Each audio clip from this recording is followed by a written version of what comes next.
और एक बार फिर हम लौटते हैं दिशा रवि मामले की खबर पर और सीधा रुख करते हैं हमारे संवाददाता मुकेश सिंह सेंगर का। मुकेश, मंगल तक फैसला सुरक्षित रखा गया है, मंगलवार तक क्या बहस हुई दोनों तरफ से?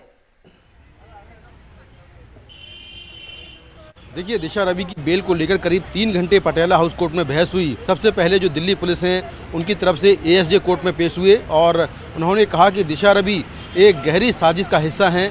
उन्होंने पूरा टूल किट है उसके बारे में डिटेल से बताया कि टूल किट में क्या क्या है और टूल किट में बहुत सारा ऐसा मटेरियल है जो कि देशद्रोह को प्रूव करता है।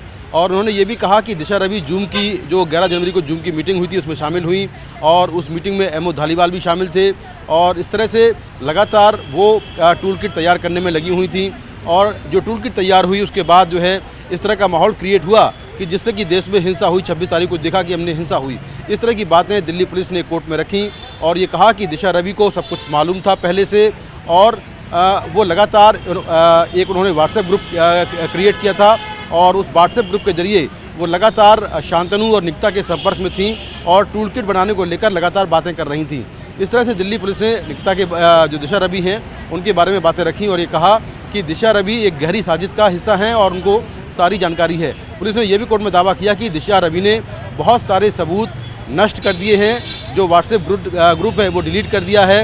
इसके साथ में बहुत सारे मेल डिलीट कर दिए हैं, बहुत सारी चैट डिलीट कर दी है जिसको रिट्रीव करवाना है। और इसके बाद ये कहा कि दिशा रवि को जो आरोपी शांतनु है उसके सामने बिठाकर पूछताछ करनी है।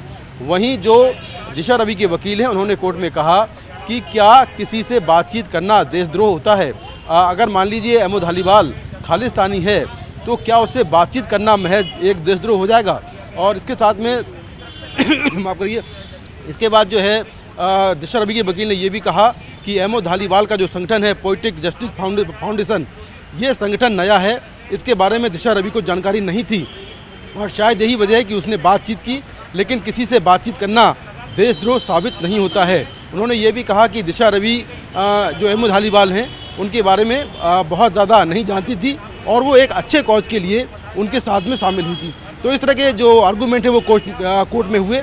उसके बाद कोर्ट ने जो अपना फैसला है वो 23 फरवरी तक के लिए टाल दिया है, यानी कि ज़मानत पर जो फैसला है वो अब 23 तारीख को आएगा।